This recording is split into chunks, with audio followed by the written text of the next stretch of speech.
Bonjour à tous. Dans cet exercice, on nous demande de déterminer si le nombre 677 est premier.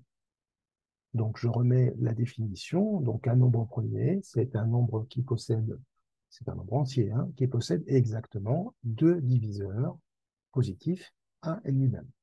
Donc, on s'intéresse qu'aux diviseurs positifs, sachant qu'il a exactement le même nombre de diviseurs négatifs. Donc, comment faire? Donc, on a vu dans la séquence précédente que pour trouver tous les diviseurs d'un nombre, il suffisait de tester les diviseurs de ce nombre jusqu'à la racine carrée. Donc, on va commencer par calculer la racine carrée, comme dans notre séquence. Donc, racine carrée de 677, et on va regarder l'entier proche de racine carrée de 677.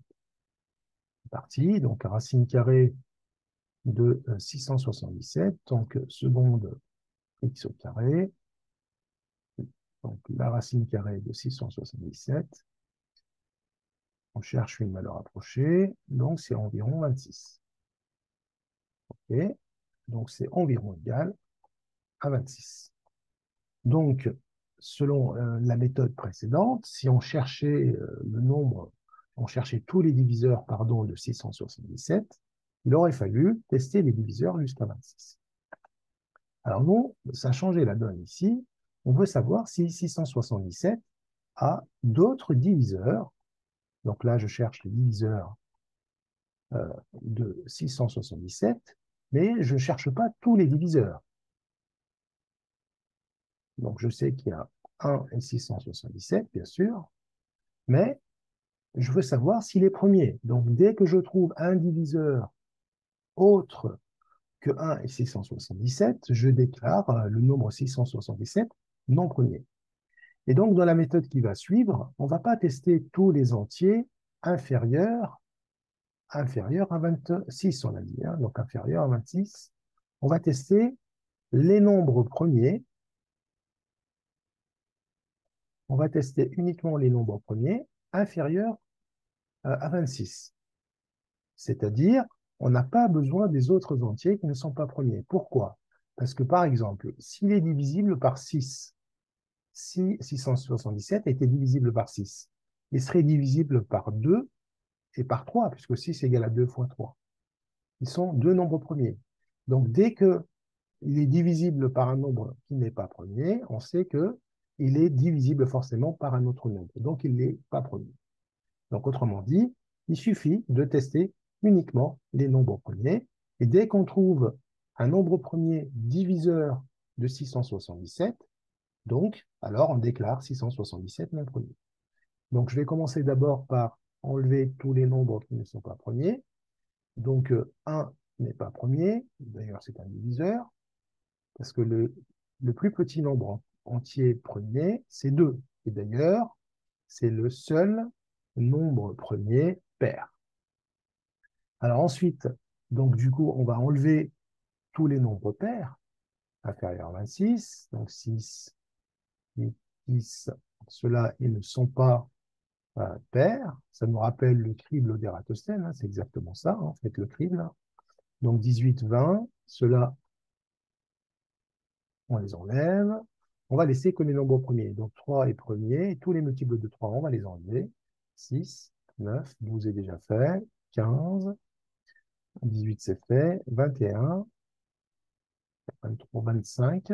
Et donc maintenant 5, les multiples de 5 c'est 25. Voilà, et donc du coup, il ne reste que des nombres premiers. On va tester donc les nombres premiers jusqu'au nombre premier inférieur à 26. D'où l'intérêt de bien connaître les nombres premiers. Ça, on n'est pas obligé de les réécrire tous les nombres. On a juste à les écrire directement. Eh bien, commencez à tester. Alors, donc, 2, est-ce que 2 divise 677?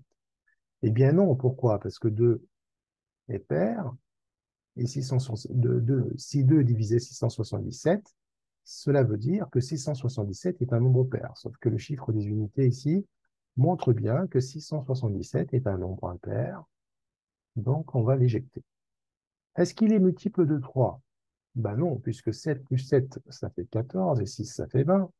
20 n'est pas un multiple de 3. D'ailleurs, on voit bien que 7 et 7 ne sont pas des multiples de 3, donc on ne peut pas en fabriquer, en faire une somme multiple de 3, donc le 3 non plus. J'ai oublié de barrer le 4 tout à l'heure, qui était bien sûr pair. Alors, est-ce qu'il est divisible par 5? Ben non, puisque son chiffre des unités n'est pas égal à 0, ni 5. Donc jusque-là, j'utilise que les critères de divisibilité. Maintenant, par 7, 11, 13, 17, 19 et 23, je vais poser les divisions. Alors, je vais me servir de la calculatrice, évidemment. Donc, 677, je vais poser la division donc, par 7.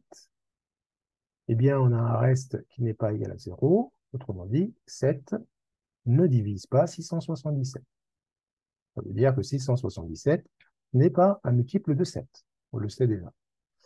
Donc, 677, est-ce qu'il est divisible donc par 11? Non plus, puisqu'on a un reste égal 6.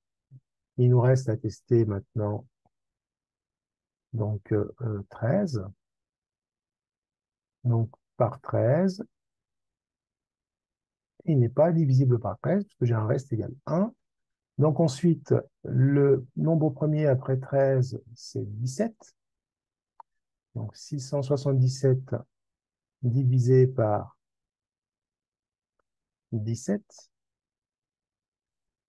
c'est 14. Donc du coup, on va pouvoir barrer du coup 11,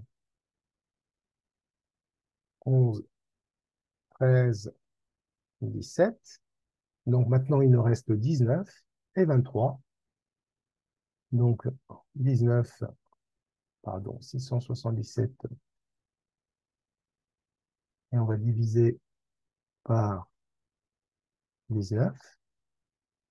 On a un reste égal 12, non nul, donc 19 n'est pas un diviseur non plus. Donc 677 divisé maintenant par 23, le dernier nombre premier qui nous intéresse. Et là, encore une fois, on a un reste égal 10. Donc 23 n'est pas un diviseur non plus, n'est pas un diviseur de 677. Voilà, donc du coup, on a testé tous les nombres premiers inférieurs à 26. Et donc, 677 a uniquement deux diviseurs, 1 et 70, 1 et 677, 1 est lui-même. Donc, 677 est un nombre premier. Donc, 677 est un nombre premier. Donc, voilà pour cette méthode. Donc, du coup, je résume un peu la méthode. Donc, on commence d'abord par calculer la racine carrée du nombre. Donc, racine carrée de 677, on va trouver 26, une valeur approchée. Et donc, on va tester tout simplement tous les nombres premiers inférieurs à 26. On les teste dans l'ordre. On commence par utiliser les critères de divisibilité, ça va très vite.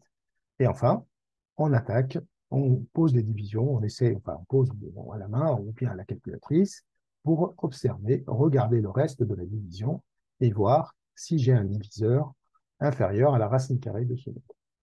Si on trouve aucun diviseur, mis à part 1 et 1 est le nombre lui-même, on déclare le nombre premier.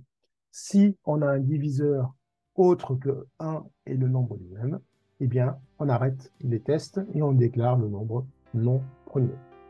Voilà, nous arrivons à la fin de cet exercice. Merci pour votre attention et je vous dis à très vite pour d'autres exercices. Au revoir.